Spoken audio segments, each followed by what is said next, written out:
Welcome back to What You'll Learn. My name is Adam Ashton. And my name is Adam Jones. Today we're taking you through the best bits of How to Stop Worrying and Start Living by the great man Dale Carnegie. Author of How to Win Friends and Influence People. I think the title says it all. Stop worrying, start living. Important ideas for whenever, especially now. So the seeds of this book came from when he was teaching night classes on public speaking. We've already reviewed both of his books, How to Win Friends and Influence People and Stand and Deliver. Part of the advice he gave, and part of the advice everyone gets a lot of the time, everyone's heard it before, just stop worrying, just stop worrying. And you go back home, you think, oh, how am I going to do that? Well, it's good advice, but as you say, what do you do next? So Dale thought, well, maybe I should work this into my class. He went to the New York Public Library. He went to go and find some great books about worrying that he could reference. He found 22 books on worrying, but then he found in the very next alphabetic category, he found 189 books in the category next to it, which was worms. He thought, how is there 9 times more books on worms than on worrying? Yeah, I don't get it. Worrying's something that everyone has to deal with, and it can really destroy you. He's got a really cool metaphor here of this gigantic tree in Longs Peak in Colorado. And right now it's the ruins of this beautiful tree that once lived. And it stood for 400 years. And it was just a seedling when Columbus landed at San Salvador. So during the course of its long life, right, it just copped lots of lightning. So 14 times it got smashed up. It went through avalanches and different kinds of storms, 4 centuries of thunder, and went through bushfires and all these massive events. And it survived them all. But in the end, it was the army of beetles that attacked the tree and leveled it to the ground. The insects, they'd found their way through the bark and gradually destroyed it from the inside out, one at a time. Just one tiny beetle was able to weasel its way in there. And so it wasn't those amazing, massive things that you'd think would normally knock over a tree. It was these tiny, tiny little beetles, a whole bunch of incessant attacks that would work its way through the bark and gradually destroy its inner strength from the inside out. And so that's sort of the metaphor for this book, that throughout our lives we can often bear the big things. You know, we lose a job, but we make our way through. We get a divorce, we make our way through. But it's maybe those small things every single day that we're worried about that gradually over time build up and sap our strength from the inside out. It might be those little nagging beetle kind of thoughts that are the thing that actually just takes you down in the long run. So in this episode, we're going to cover it in 2 parts. First of all, how to stop worrying through the context of yourself and the events you go through, and then also stop worrying about other people around you and how they influence you. And following that, we're going to be talking about how to start living, which is the kicker of the book, going through mindset, and then also how to make the most of certain situations and play the hand you're actually dealt in life. So Carnegie says in his introduction, there's nothing really groundbreaking here. There's nothing revolutionary. There's probably nothing brand new. All the things that you're going to hear are pretty basic common sense stuff. But of course, they're the things that we're not doing every single day. We've often forgotten how to apply them. So just a nice little simple reminder of some of the things we know we should be doing, but we probably aren't. First off, we're going to look at how to stop worrying about yourself. And there's a story here of Dr. Osler, who was teaching his Yale students about how his stories when he used to work on an ocean liner. So he'd actually crossed the Atlantic a few times. So he was a bit of a bad boy when it came to sailing, this man. And when he was on this ocean liner crossing some wild, wild waters, he could stand on the bridge, press a button, and presto, all this clanging of machinery happened on the ship, and various parts of the ship were actually shut off from one another. And the ability to shut off one compartment to the other meant that water and damage in one area doesn't just flow through and take the whole ship down, because he was able to shut everything off into watertight compartments. And so taking this analogy, he says that that's like us, or like the students he was teaching. Like the ship that can shut off into watertight compartments, we need to be able to shut ourselves off into day-tight compartments, in the sense that there's a hell of a lot of things that we can worry about, things from the past and things from the future, but we really need to be able to close that all out and focus on one day at each time. Thomas Carlyle from the pub, he says, our main business is not what to see what lies dimly at a distance, but to do what lies clearly at hand. And this is what we need to do. So when we're living in the present, we need to touch the button and realize at every point and every level of your life, the iron doors are just shutting on the past, right? You can't do anything about it. They're dead yesterdays. And then we need to touch another button to shut off with the metal curtain the future, the unborn tomorrows. Because really, if you think about all the dead yesterdays and the unborn tomorrows, they're never really there. You're always just living in the present. And the present moment is the only thing that you're actually taking part in. It's a waste of energy to add all of this mental distress and nervous worryings about, being either depressed about the things that have happened in the past or being anxious about what may happen in the future, because all this worrying is really going to detract from being able to give your best effort today. And of course, that doesn't mean just focus on today, don't have any plans for the future. But the big difference is that, yes, whilst you need to be thinking about the future, you shouldn't be worrying about the future. You shouldn't have any anxiety towards tomorrow. And the best way to do that is to be doing the best possible work today. Really, the best way to set up that future that you want to have is to really forget about the future, not worrying about it, and focusing purely on the present. Yeah, very easy said rather than done. I think when you go home, naturally your brain just starts ticking on of what happened that day and what happened tomorrow. But when you're using your brain to just tick over these events, it's really got no utility. It's actually not going to change anything from the past, nor most of the time, it's not actually going to help you for tomorrow. So be able to shut those two things off, you can actually live in the present. And ironically, you're going to be more effective also. Most definitely. So our focus should really be not on yesterday, not on tomorrow. Our focus is solely on from now until bedtime. Robert Louis Stevenson, initially from the pod, but he wrote a couple of good books as well. He says that any man... Well, we need to remember this is a pretty old book as well. Let's say anyone. Anyone can carry their burden however hard until nightfall. Anyone can do their work however hard for one day. Anyone can live sweetly, patiently, lovingly, purely till the sun goes down. And this is all that life really means. So I think it's a lot better, rather than thinking that, you have to be a superstar forever, just think, today I'm going to give it my best shot. I'm going to focus on doing the best possible job I can today, and then I'm going to go to bed and rest up. Yeah, he did well there, Rob. And this is one of the tragic things about human nature. We kind of tend to put off living. So it's kind of strange. Like when you're a little boy, if you remember back to that, you think, oh yeah, when I'm a big boy, I might be able to go taste my first beer, go to a party, drive a car or whatever. And then you get there and then you grow up a little bit more and you think, all right, now I'm at university now and I'm having these beers and going to parties. I can't wait to get out and enter the workforce. And then you get to the workforce and again, it's like, all right, I can't wait till I've finished my graduate program and I'm a director of this company. And then you get there and then this is kind of the cycle that a lot of people go through. And it's kind of tragic because when they get to the very end, you realize that you haven't lived the whole way. You've just been constantly living in the future. Yeah, you're always thinking about what you're going to do when you get to that next level. Yeah, life is slipping away at incredible speed. Like it's going that fast at 19 miles per second. I don't know how Carnegie measured that, but we'll take him at his word. He got the stopwatch out. But today really is our most precious possession, and it's our only sure possession if you think about it. So that's what we need to do. We need to pull across those iron doors from the past and block out the future. We're living in these day-tight compartments. So ultimately, the first step to how to stop worrying about ourselves is to be present. And that's a really big thing, being present in that moment to moment to make the most of life. But there's no doubt that every now and then throughout your life, something big's going to happen, right? You're going to get slapped up. You're going to be thrown to the ground. Some kind of event's going to come in that you didn't expect coming in, and you actually are going to be suffering and going through loads of pain. And this is probably where your worrying in your life is actually peaking. So, what do you do in those moments? Most certainly. Douglas, a bloke who was one of the students in Dale Carnegie's night classes, he was telling the story of how he got struck by tragedy just many times in a row. So he had a 5-year-old daughter, she died, and then 10 months later he had another daughter, but then within her first 5 days of life, she died as well. So he's gone back to back here. 2 daughters have died, and the double trouble was really too much for him to bear.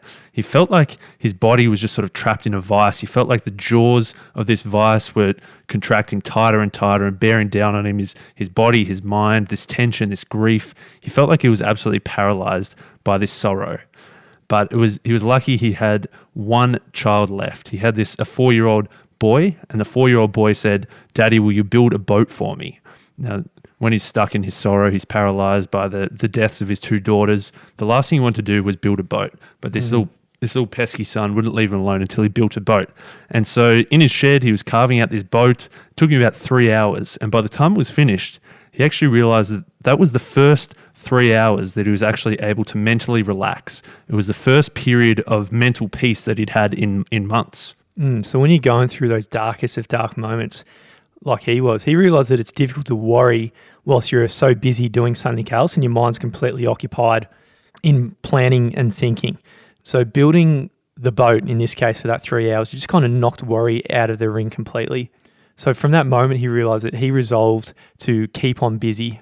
So what he did, he walked around his house, taking a little notepad around and looking for all the little odd jobs that he could do. You know, maybe it was fixing up the bookshelf, or maybe there was a little hole in the wall that he had to patch up. He made a list of all these things that needed repairs.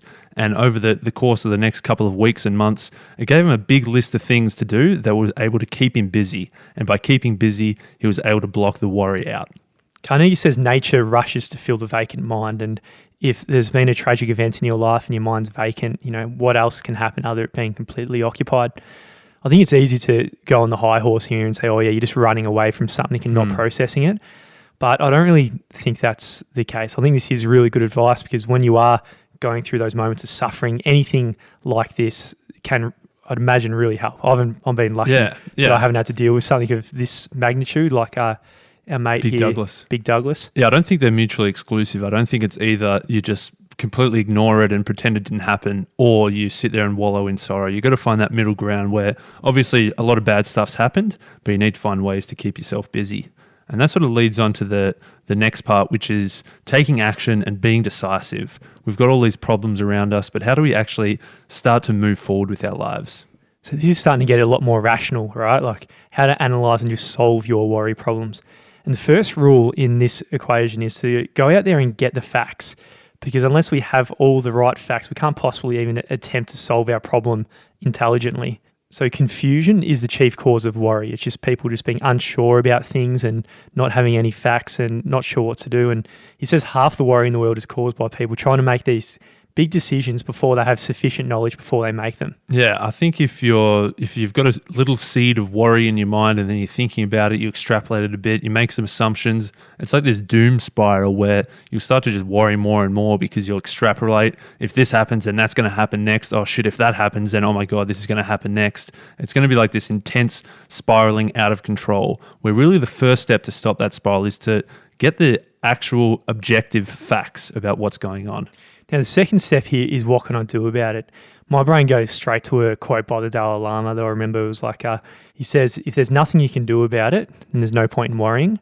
If there's something you can do about it, there's no point in worrying. Yeah. Because if you can do something about it, then go and do it. You just go and do it, and then the worry disappears. Yeah. I think if you confront yourself with that question, if you're stuck in this worry, if you confront yourself with the question, what am I worrying about? Like, actually, what am I worrying about? And then what can I do about it? It's going to start to lose its grip on you, I think. You're going to start to realize that either the thing you're worrying about is not that important, or you're going to realize that, hey, this is what I can actually do about it. Yeah, because if you confront that worry, say if you're studying for or you're really worried about an exam coming up, and you just address that worry and you look at it front on, probably the conclusion you land at is like, shit, I better study hard because, I don't want to fail this course. So it just has a real positive kind of kicker to it.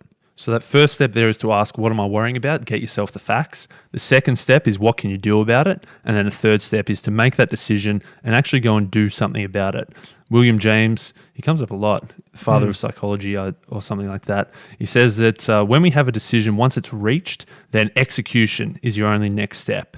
He says that we need to make that decision based on all the facts we've got and go into action. Don't stop to reconsider. Don't hesitate. Don't worry. Don't retrace your steps. Don't keep looking over your shoulder to wonder if you've made the right decision or not. Just take that action and keep moving forward. Dale also gives advice on how to stop worrying about other people.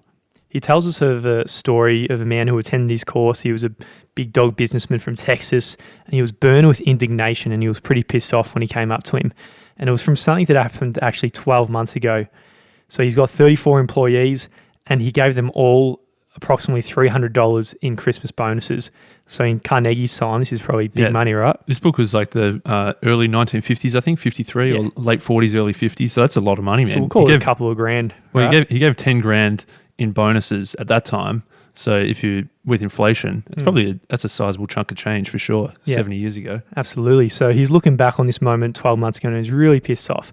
That's because not one of those 34 employees went up to him and thanked him for that Christmas bonus. Yeah, he said, oh man, I wish I didn't give a single penny to anyone. And so it's sort of like, well, he gave this bonus to them as like, you've done a great job this year. We've all worked together well as a team. Here's a thank you from me. But he was expecting a thank you back from them. And when he didn't get the outcome that he expected, it basically filled him with poison. So he's wallowing in self-pity that he never got this appreciation he was hoping to get out of his own gesture.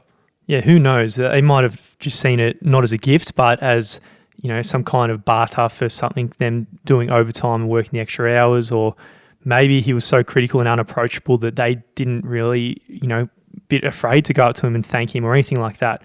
But here's the point. This man made the human and distressing mistake of expecting gratitude from people. Carnegie says that this is human nature, and it's always been human nature, and it probably always will be. It's not going to change in our lifetimes, that the person giving the gift is expecting gratitude, and often the person receiving the gift doesn't give the gratitude. So it's this weird sort of dissonance here where both parties are going to feel a little bit awkward about it. Yeah, why not accept it? You're going to come across dicks. Right? It's just a factor of life. You're going to get people in gratitude. And Marcus Aurelius, he's got a sick quote in his diary. He said, "I'm going to meet people who talk too much, are selfish, egotistical, ungrateful. I won't be surprised or disturbed, for I couldn't imagine a world without such people." So whenever you're giving somebody a gift or whenever you're doing a favor for somebody, don't add the second part of that, which is expecting gratitude in return, because you're only really setting yourself up for disaster. If you're giving a gift, do that as a single act of its own, doing something that is going to give you inherent benefits from the act of giving the gift itself, rather than trying to add that extra element of expecting something back in return. And the book's second piece of advice on stopping worrying about other people is to realize that no one kicks a dead dog when it comes to criticism. Yeah, I hope no one's kicking any dogs, but especially dead dogs. Mate, there's a few odd ones out there. Did you see that Don't Fuck With Cats, that show? I did. That was pretty messed up. Yeah. So some people literally do. Yeah. That's not good though. Yeah. Well, yeah. That was very fucked up. But yeah, so no one kicks a dead dog. And so this is going back, another bloke called Robert, again, another bloke from the pub who just went and took one of Dale's courses probably. But he was working his way up as a young person. He was a waiter, a lumberjack, a tutor, a clothesline salesman. And within 8 short years, he was inaugurated as the president of the University of Chicago. So this bloke who's 30 years old, it's pretty incredible for him to work up from where he started to where he got to. But of course, the older educators who had been lecturing in the university for decades, they started shaking their heads thinking, who is this guy? He's too young, he's too inexperienced, his views are cockeyed. The criticism came from everywhere. It was like a rock slide of criticism that people were throwing shade on him. Even the local newspapers started to weigh in thinking, who's this Robert bloke who's come out of nowhere and now is the president of the university? Yeah, the day he was inaugurated, the newspapers all attacked him. But when Rob was asked, what do you think about all this? Everyone's attacking you. He said, yes, it's severe, but remember, no one ever kicks a dead dog. And the more important the dog is, the more satisfaction people get in kicking him. Yeah, so it's a good twist there, that thinking that if you're getting criticism, it's only because you're actually somebody who's worth criticizing. People are getting joy out of criticizing someone who's higher than them. People aren't going to be hanging shit on a low-level nobody. Yeah, it's true. If you look around the world, name anyone who's at a high level getting attacked in newspapers, mate, they're all successful in some kind of way. Yeah. Like if you look at both extremes, someone like Donald Trump, right? Like probably no one in the world gets more attacked than him, or our Prime Minister, Scott Morrison, and all that. But at the same time, they're just extremely successful people. Yeah. Right? So it's kind of directly correlated. The more you get criticised and attacked is also with how well you're doing. Yeah. I go to the other extreme, like Greta Thunberg as well, right? Like she's just a 16-year-old lady or 15-year-old lady, a lot more successful than anyone else will ever be. And because of that, she's getting attacked by all these grown men and women out there who are getting quite brutal on this little girl. Yeah. So if you're getting criticism, it means you're doing pretty bloody well, that you're somebody who's worth criticizing. And Carnegie says that when someone attacks somebody successful, it really says more about the attacker than the attackee. Arthur Schopenhauer said that vulgar people take huge delight in the faults and follies of great successful people. So they're just waiting. People, they're waiting in the backgrounds. They're waiting for Donald Trump to say something stupid so they can attack him. But of course, those people are never going to get to Donald Trump's level. That's it. So remember that just unjust criticism is often a disguised compliment. It's an interesting way to cop a bit of criticism, isn't it? Yeah, it's obviously tough when you're getting attacked, but it's important to realize that you're only getting attacked because you're somebody who's worth attacking. Yeah, I like it. You probably learn something from the criticism as well. You can't just go around just copping it. Just saying, oh, they're beneath me, so they're attacking me. Yeah, and you smile and nod. You probably get punched. Yeah. Too good. And then another important thing about people is don't get even. He tells a story of a grizzly bear that can go and wipe out a human in one foul swoop. It can pretty much dominate any animal. The grizzly bears of Yellowstone Park, but there's one animal that they never try to attack, and that's the skunk. Even though with basically one finger they could knock out the skunk, they realize that by attacking an animal like this, they're just going to get covered in stink. And so Carnegie extrapolates that to like humans. He talks about the skunks walking around New York City on two legs. There's a lot of people out there that they're really not worth attacking, because if you get drawn down to their level and start trying to get even with a skunk who's done you wrong, you're just going to get all covered in stinkiness. Yeah, stinky stink. You don't want that. Because when you think about it, when you hate your enemies, they've got power over you, power over your sleep, your appetite, your blood pressure, your health, and your happiness. And your enemies, the ones that you're hating, they would just absolutely love it. They'd lap it up if they knew how much you're just brooding over, that single person.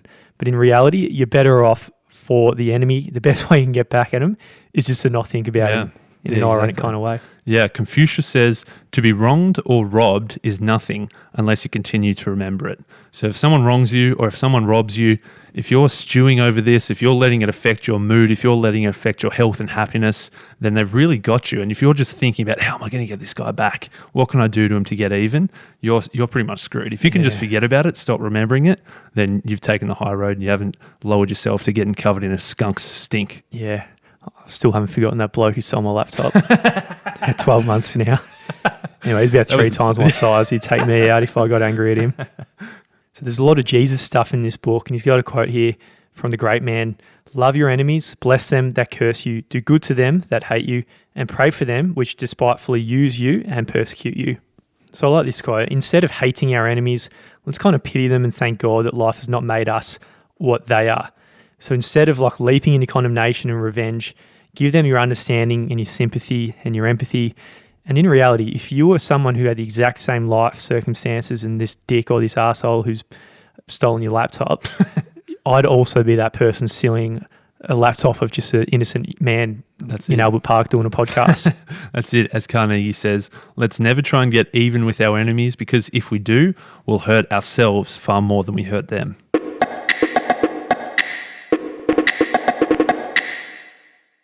So that was part one, how to stop worrying. We shouldn't let those little beetles get inside us, infect us, sap our energy from the inside out. So in order to stop worrying, we need to stop worrying about ourselves, which means we need to be present, keep busy, and be decisive to take action. And we need to stop worrying about other people. So we shouldn't expect gratitude from people. We need to realize that no one ever kicks a dead dog, and we shouldn't get angry, and we shouldn't try to get even. That's how we stop worrying. So part two is now time to start living. There's 8 words here by Marcus Aurelius. Our life is what our thoughts make it. So that's a big thing when it comes to start living. It's all about your thoughts. If we think happy thoughts, we will be happy. If we think miserable thoughts, you're going to be miserable. If you think you're fearful thoughts, you're going to be fearful. If you think failure thoughts, you're going to be a failure. I think this is 100% true. I think everyone saw the law of attraction and they hear this we are what we think kind of thing, and everyone's overcorrected the other way almost, I think. They think this is just woo-woo spirituality shit. But I think this is actually very practical advice and extremely true if you just look at it, right? If you just have dirty thoughts, bad thoughts, you're just going to do the actions that reflect your thoughts, and then the results are going to reflect your actions, and it's a negative feedback loop like that. That's it. The French philosopher Montaigne said that a man is not hurt so much by what happens, but by his opinions of what happens. And so Carnegie's saying, well, what's he saying here? Is he saying that you shouldn't just get pissed off if someone does bad? And Carnegie says, yes, that's exactly what it should be. If someone does something bad, obviously that's a bad thing. But if you then spin it up into your mind to be someone so bad, this guy's so evil, he's completely ruined my career, that's going to be so much worse than the individual act itself. Yeah, I love the idea of thinking heaven and hell as a metaphor for something you're living on earth. It's got nothing to do with this afterlife kind of stuff. If you do these kind of wrong actions, over time you actually will be living in a living hell. If you do the right actions, over time you're probably going to have the friendships and the relationships and the kinds of success that means you actually are living as heaven on earth. But it always just starts with the thoughts as the start of that process. Yeah, Big Willie comes back in here, William James. Big Willie. He says that we think that action follows feelings, as in if we feel motivated, if we feel happy, we're going to go out there and do successful things. But really, this is 150 years ago now. William James said that they actually go together, and sometimes it's the other way around, that sometimes action leads to the feelings. So if you can get out there, get out of your own head, stop thinking that everyone's out to get you, start realizing that you can make something of yourself, that's when you're going to go out there and take the action. Yeah, thinking about the interpretation of the event. So I remember the obstacle is the way. It spoke about this happened. That is objectively true. The event happened. But then what comes after that, you say this is bad. That's not objective. That's more subjective. So it's your definition of what happened in your life, and the narrative you create around it is going to have a huge influence on how you start living after moments of worry. So that's it. That's the first part of starting living, is recognizing that our lives are what our thoughts make of it, and that by changing our thoughts, we really can change the way we experience life. The second part here is to not fret the little things. He tells us a dramatic story. March 1955, World War II, there's a submarine with 88 men on board. They discovered there was a Japanese convoy coming their way. All hell broke loose. They thought we're all about to get wiped out here. And there was a lot of panic. There was a lot of people who were stressing out, and a lot of people thinking about their deaths. For 15 hours, they bunkered down. They tried to remain as calm as they could. But one guy told the story of how those 15 hours felt like 15 million years. It was like his whole life passed in front of him. He remembered all the bad things that had happened, all the bad things that he had done, all the bad things that had happened to him. But then he realized how little and how absurd all these things were that he'd worried about. He'd worried because he couldn't own a new home. He was worried that he couldn't buy a new car. He was worried that he couldn't buy his wife new clothes. He was worried how he was hating his boss and wasn't enjoying his job. And he realized in that moment that all those things are so tiny and not even worth worrying about compared to obviously getting wiped out. Oh, yeah. Can you imagine being 500 meters underwater in a submarine with all these bombs going off for Crazy. 15 hours? And you will learn a lot in a situation like that. But hopefully for everyone listening right now, it doesn't take an experience like that to learn this lesson, that all those little bloody things, those little beetles that attack your brain, they're just bullshit little beetles. You don't have to worry about them. And I think it is common, people who have those huge events like a terminal kind of illness or a near-death experience, it takes that to snap people out of this, to learn this lesson. So there's a quote by Disraeli here, probably a big dog in the early 20th century. Yeah, wasn't he Prime Minister of the UK? Yeah, okay. Was he? I think so. Oh my God. Anyway, he's a wise man because he said life is too short to be little. I like it. It is too short. Dale was walking down the street one day, concerned about what lay ahead of him, concerned about a whole lot of things that were happening in his life, concerned about all the things that he couldn't do, all the things that he didn't currently have, all the things that he wished that he could have. And whilst he was walking down the street, he saw a completely opposite kind of a man. He saw a guy who was sitting on a skateboard with no legs. He had a wooden block in each hand that he was using to pull along the ground and propel himself forward. And this guy on the skateboard looked up to Dale, who was, worrying, and had this stress on his face.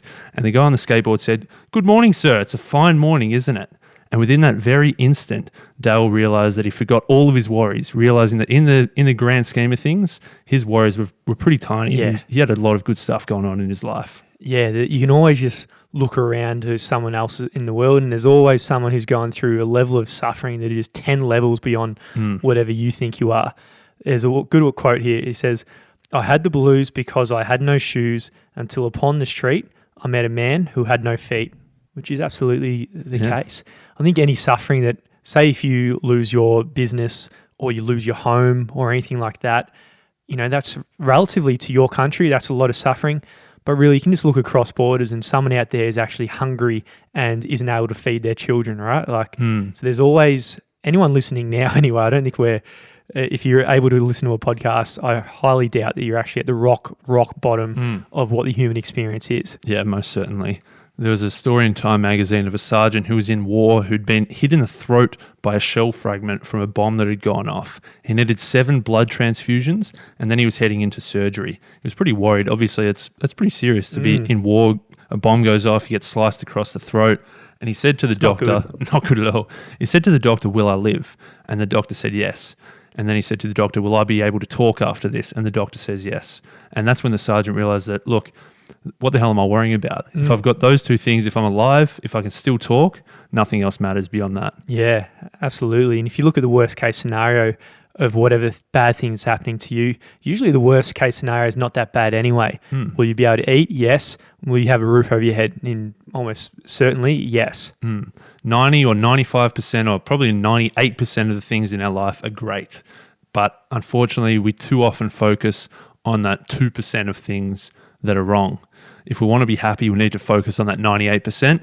And if we want to be sad, then we're going to focus on the 2% of things that we don't have yet that aren't going perfectly. Absolutely. So there are two things to aim at in life.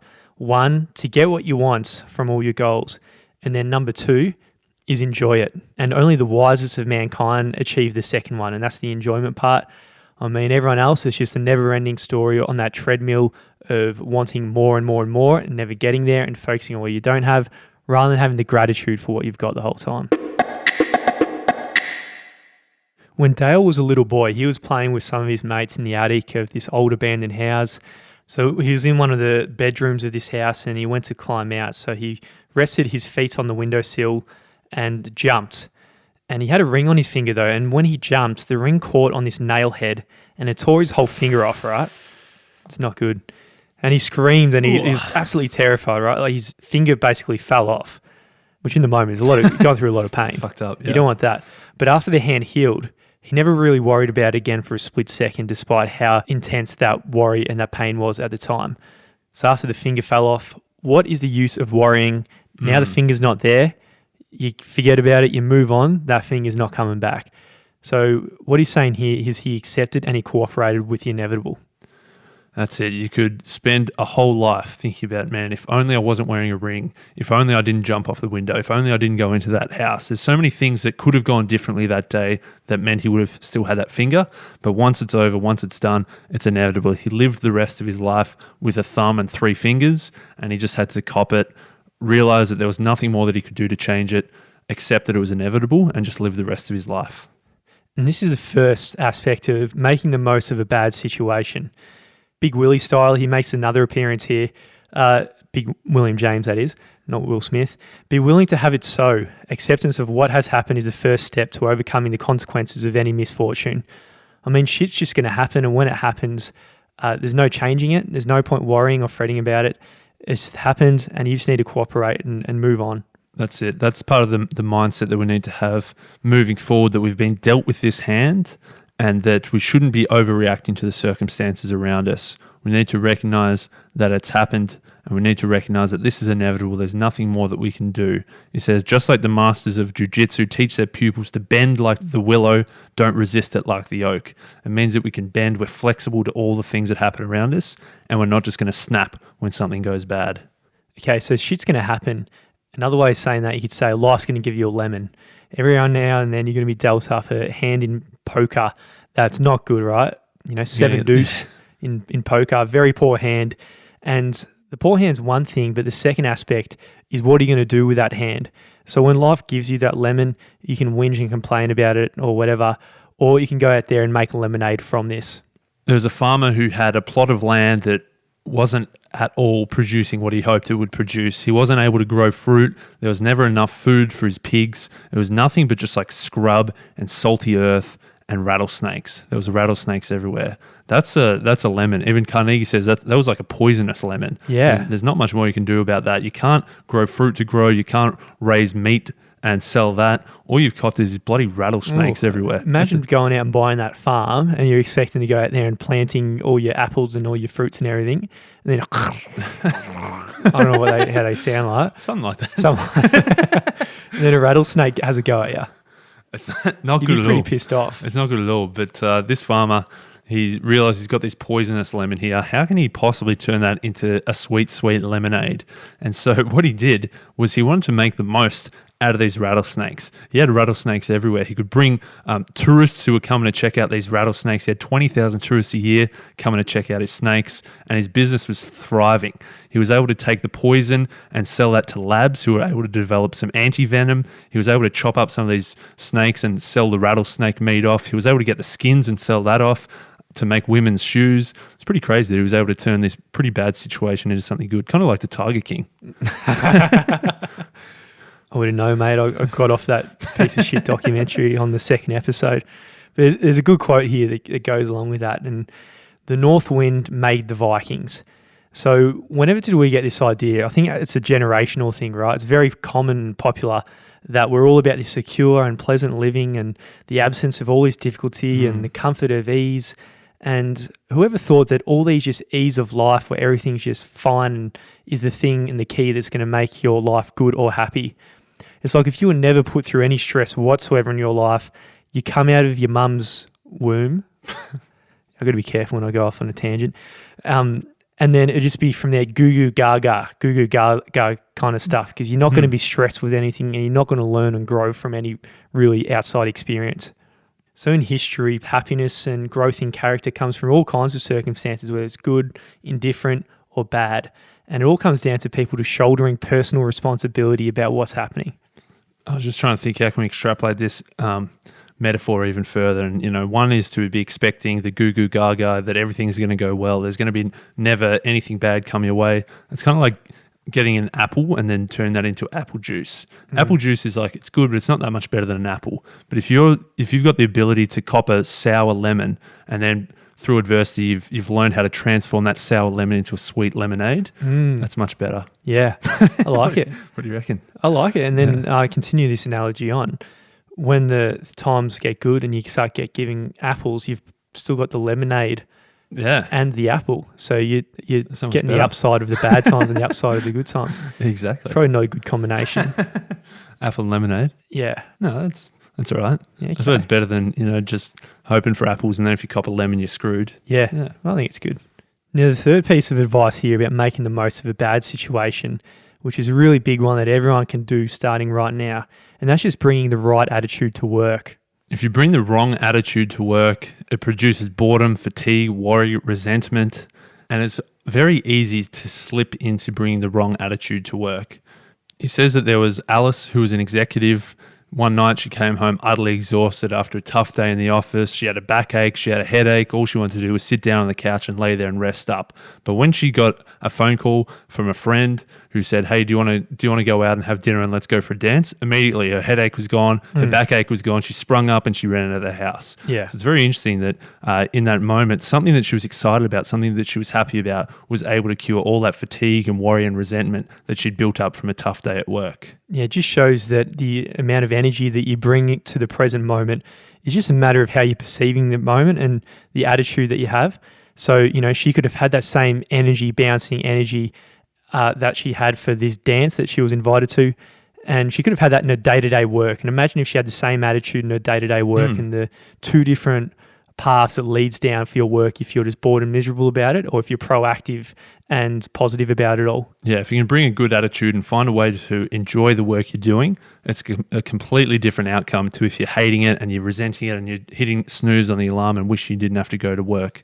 Carnegie says that there are millions of people just like Alice who come home every work exhausted and bored and tired, and one of them, it could be you. Yeah, exactly. And that's a lot of people, and you can blame it that you're not passionate about your work, but it's kind of backwards, because your passion should happen about your work, and then if you just act as if you're passionate, over time you might find out that you actually are learning new skills and growing in this area, and your passion might just grow organically from it. There's a story here he tells of someone who went to his course, Harlan Howard, and I think this story can apply to everyone listening right now to a degree. So he had a pretty dull job at his school. He used to work in the ice cream shop, and he used to scrub containers and wash plates and just feed all the other kids ice cream. So he despised his job, but he realized, all right, I'm doing this job anyway. I might as well stick to it and try and enjoy it, because I'm going to be doing it anyway. So in that moment, he resolved to study ice cream. He looked at how it was made, the ingredients, what was used, why some were better than others. And because he started studying it, he started to actually enjoy it and become more passionate. Over time, he got skilled at it in food chemistry. He won a prize for the New York Cocoa Exchange for $100, so probably let's call it $1,000. And if you think about 25 years from now, who are the people who are going to be leading the food chemistry profession? It will be people like Harlan Howard. And Harlan Howard, when he was younger, those who were his colleagues and they were also despising their job, but they chose to do nothing about it, they're the ones who are going to be sour and miserable, probably unemployed, blaming the government, complaining that they never had a chance. But in reality, everyone's really got a chance. It's just how you resolve to make a dull job interesting. So now that we've learned to stop worrying, now we've learned how to start living. We need to be bringing the right mindset in that we need to recognize that what we think about things affect how we feel those things. We need to not fret over the little things. We need to focus on what we do have rather than always worrying about what we don't have. And then, of course, there's always going to be some kind of setback. We're always going to be dealt some kind of bad situation. We need to recognize when these things come along, we need to either cooperate with the inevitable or we need to take that sour lemon, bring the right attitude to work and turn that sour lemon into a sweet lemonade. Ooh, yeah.